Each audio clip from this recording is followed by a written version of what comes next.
যশোরের সম্মানিত নেতৃবৃন্দ, যদি ওদেরকে স্মরণে রাখতাম তাহলে আজকে আমাদের এই দুর্ভোগ এবং দুর্গতি পোহাতে হতো। আমি প্রায় বলি যে আমাদের দেশে ৯০ জন মানুষ তার বাবার কাকার নাম জানে না। সুতরাং ওই সিরাজউদ্দৌলা পর্যন্ত যেতে বহু পথ পাড়ি দিতে হবে।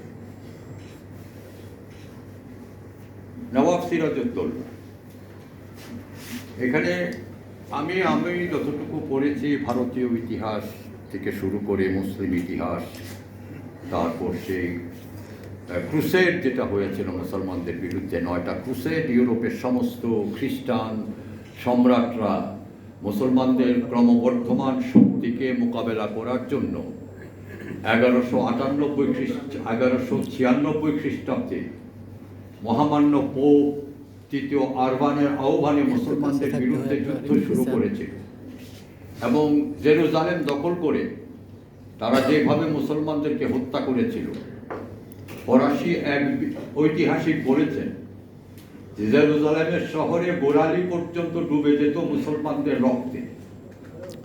গণহত্যা তারা করেছে। এরপর 8টি ক্রুসেডে মুসলমানদের কাছে পরাজিত হয়েছে খ্রিস্টান বাহিনী। তারা আর যুদ্ধ করতে সাহস করেনি। পরবর্তীতে মুসলমানদের বিরুদ্ধে শুরু করলো বাণিজ্য যুদ্ধ, আর সেই বাণিজ্য যুদ্ধের পরিণতি হলো ইস্ট ইন্ডিয়া কোম্পানির ভারতবর্ষে আগমন।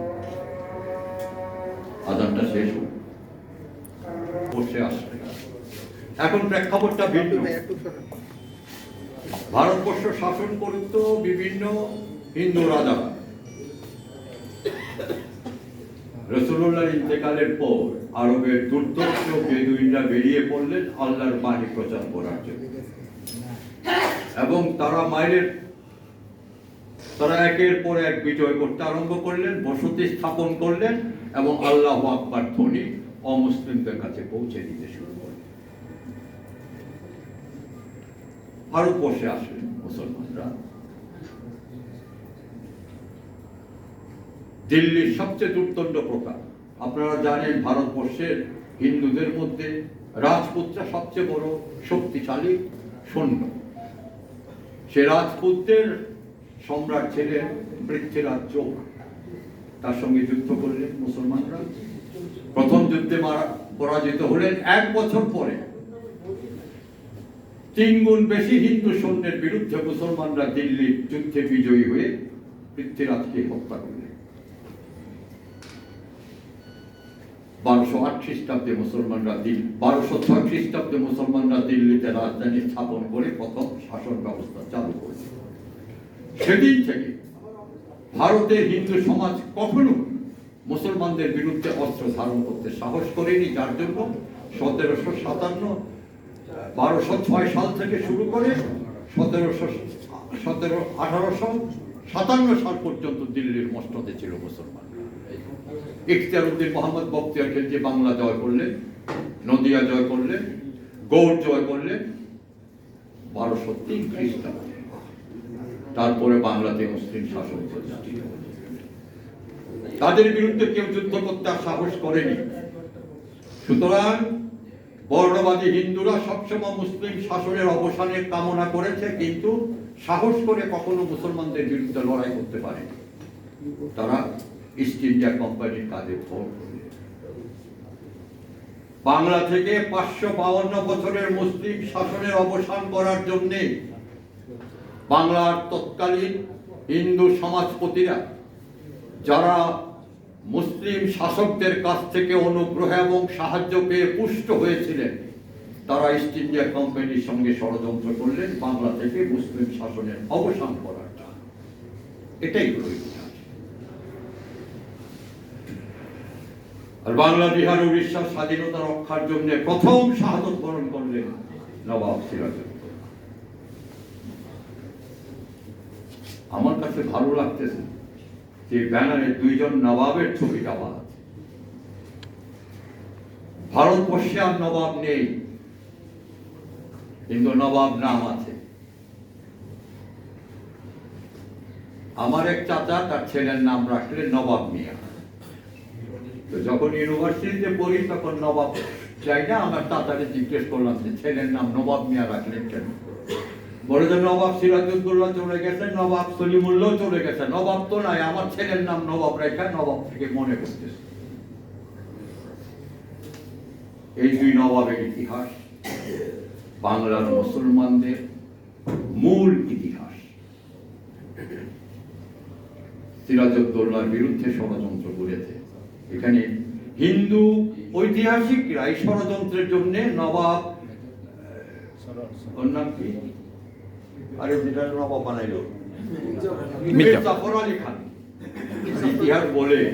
আরে মীর জাফর আলী খানকে তো তারা পছন্দ করেছিল পরবর্তী নবাব হওয়ার জন্য, বাংলা থেকে মুসলিম শাসনের অবসানের জন্য, কিন্তু তিনি তাদের সঙ্গে হাত মেলাননি, শুধু নবাব হওয়ার জন্য হাত মিলিয়েছিলেন। কিন্তু ষড়যন্ত্রটা ছিল কারা? যারা ষড়যন্ত্র করেছিল তারা তো নবাব হয়নি, তারা জানতেন যে তারা নবাব হতে পারবেন না, বাংলার গঠনতে করতে পারবেন না। সংখ্যাগরিষ্ঠ হিন্দুরা মুসলিম শাসকের বিরুদ্ধে, মুসলিম শাসকের স্থানে কিন্তু হিন্দু শাসককে গ্রহণ করবেন না, এটাও তারা জানতেন। তারপরে তারা নবাব সিরাজউদ্দৌলাকে ক্ষমতাচ্যুত করলেন ওই একটি মাত্র কারণে, বাংলা থেকে মুসলিম শাসনের অবসান। আর পলাশী যুদ্ধের পর রবার্ট ক্লাইভ এবং ইস্ট ইন্ডিয়া কোম্পানি মুর্শিদাবাদ থেকে যে সম্পদ এবং অর্থকরী লুণ্ঠন করেছিলেন, 100 বজরা ভরাট করে তারা সেটা কলকাতাতে এনেছিলেন। বাংলা যেভাবে লুণ্ঠিত হয়েছিল ইস্ট ইন্ডিয়া কোম্পানির হাতে, ব্রিটিশদের অন্যতম তাবেদার পণ্ডিত জওহরলাল নেহেরু তার ডিসকভারি ইন্ডিয়া বইতে লিখেছেন যে বাংলার লুণ্ঠিত সম্পদ দিয়ে ইংল্যান্ডের শিল্প বিপ্লব শুরু হয়েছিল। আর ইস্ট ইন্ডিয়া কোম্পানি সে লুণ্ঠনের পর বাংলা আবার দ্বিতীয়বার লুণ্ঠন হচ্ছে আজকের সরকারের শাসনাধীনে। রবার্ট ক্লাইভ আর ইস্ট ইন্ডিয়া কোম্পানি আর আওয়ামী লীগের মধ্যে গুণগত কোনো পার্থক্য নেই। যে সম্পদ লুণ্ঠন করে নিয়ে যাচ্ছে তার পরিমাণ কত? আমি আমার বিশ্ববিদ্যালয়ের জীবনের সহপাঠী শেখ হাসিনার জন্য খুব দুঃখ প্রকাশ করি। তিনি একমাত্র প্রধানমন্ত্রী, যাকে নিয়োগ দিয়েছেন সেই দুর্নীতির দায়ে অভিযুক্ত হচ্ছে। তিনি প্রধান বিচারপতিকে নিয়োগ দিলেন, তারপরে তাকে চট থাপ্পড় মেরে দেশ থেকে বিদায় করলেন, তারপরে বললেন যে সে দুর্নীতিবাজ। আপনি আগে জানতেন না? দিলেন আজিজ সাহেবকে সেনাবাহিনীর প্রধান নিয়োগ করতে, আপনার ভাগ্যটাই খারাপ। উনি চলে যাওয়ার পরে প্রমাণিত হলো তিনি সবচেয়ে বড় দুর্নীতিবাজ।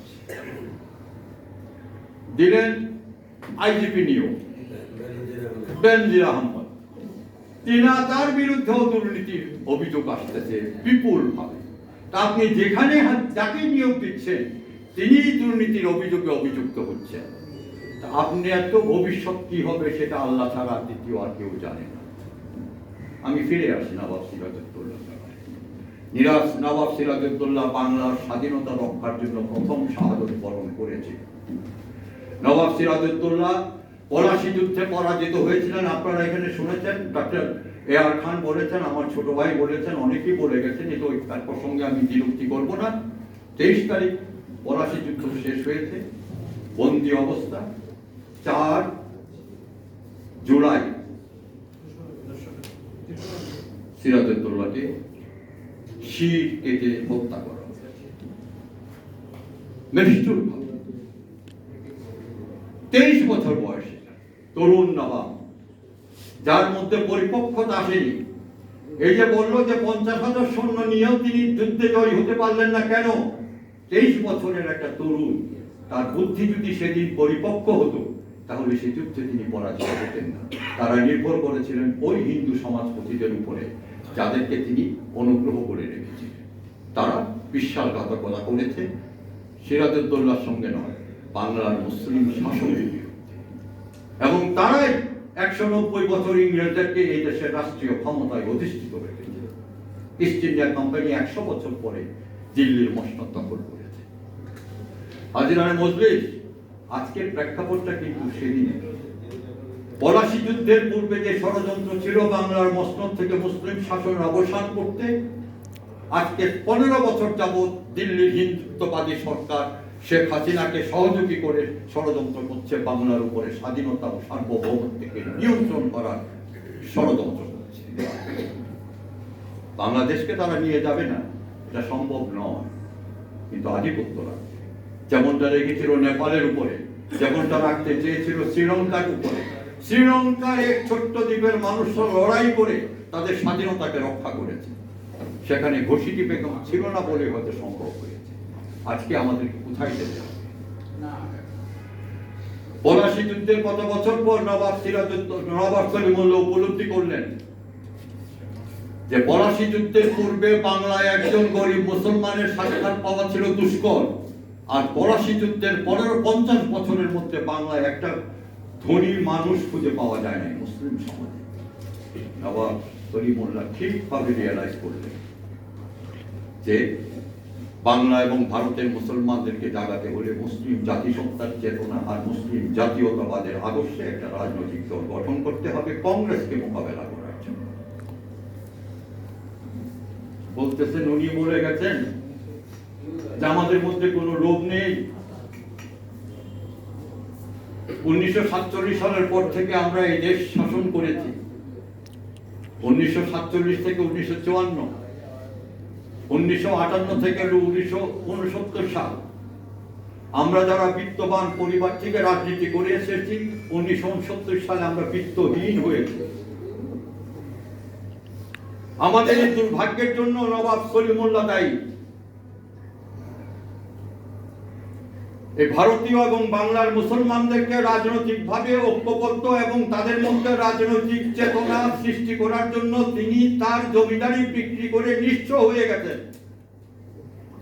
এই লোকটা আমাদেরকে এই পথটা দেখিয়ে গেছে।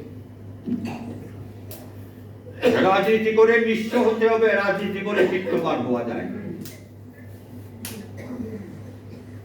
এটা ব্যবসা নয়, এটা জনসেবা। আমি দেখেছি খালে সবুরকে, দোহাতে তিনি টাকা দিতেন তার এলাকার গরিব মানুষকে। দেখেছি কাজী আব্দুল কাদের, দেখেছি ফজলুল কাদের চৌধুরী। কই তাদের সম্পদ কোথায়? 1969 সালে গণ আন্দোলন আমরা ক্ষমতাচ্যুত হয়েছি। 1971 সালের পর আমাদের সবাইকে জেলখানে বন্দী করেছে, কিন্তু আওয়ামী লীগ সরকারের কোন নেতা মুসলিম লীগের বিরুদ্ধে দুর্নীতির অভিযোগ উত্থাপন করতে পারে। এটাই আমাদের অহংকার এবং এটাই আমাদের গৌরব। রাজনীতি করি মাথা উঁচু করে কারণ দিকে চোখ নামিয়ে কথা বলার নাই, কারণ আমরা নৈতিকতা ভাবে সততার পথ অবলম্বন করছি। আজকে সময় এসছে, বলছে বাংলাদেশ 3 দিক। বাংলাদেশ কিন্তু 3 দিক পরিবেষ্টিত ভারতীয় ভূখণ্ড দিয়ে, যার জন্য 1947 সালে মুসলিম লীগ অখণ্ড বাংলা চেয়েছিল। অখণ্ড বাংলা হলে আজকের আসাম, ত্রিপুরা সহ সব এই তৎকালীন স্বাধীন বাংলায় আসত। কংগ্রেস সেটা করতে দেয়নি এবং তারা বলেছিলেন বাংলাকে ভাগ করছি আগামী দিনে বাংলাকে ভারতের সঙ্গে একীভূত করার জন্য। সেটা পণ্ডিত জওহরলাল নেহরু ডক্ট্রিন আজকে আসছে। আমি জানি না বঙ্গবন্ধু শেখ মুজিবুর রহমানের কন্যা শেখ হাসিনা কি চিন্তা ভাবনা করেন, আর তার মৃত্যুর পরে বাংলাদেশ কি হবে এটা তিনি ভাবেন কিনা। লিউ টলস্টয়ের নাম শুনেছেন, দ্য ওয়ার এন্ড পিসের দেখো, অনেকেই বলেছে। তার একটা গল্প আছে যে একজন দরিদ্র কৃষক খুব আক্ষেপ করতো তার যদি বিপুল জমি থাকতো তাহলে সে আরামে থাকতো। সেটা জারের কানে পৌঁছলো, যার সেই তাকে ধরে এনে বিশাল মাঠের মধ্যে বলবো, তোমার জমির দরকার, তুমি সূর্যাস্তের আগে যতটুকু ঘুরে আসতে পারবে সব জমি তোমার। সে প্রথম হাঁটলো, এরপরে দেখলো জমি কম হবে, সে দৌড়াইতে আরম্ভ করলো এবং সূর্যাস্তের আগে যখন সে দৌড়ে এসে জায়গায় বসলো তখন সে হার্ট ফেল করে মারা গেল। তাকে কবর দেওয়া হলো 3.5 জায়গা। তখন লিউ টলস্টয় বলছে, how much land does a man require? একটা মানুষের জন্য কত জমির প্রয়োজন? একই কথা বলতে পারি, how much money does a man require. একটা মানুষের প্রয়োজন মেটাতে কত অর্থের প্রয়োজন।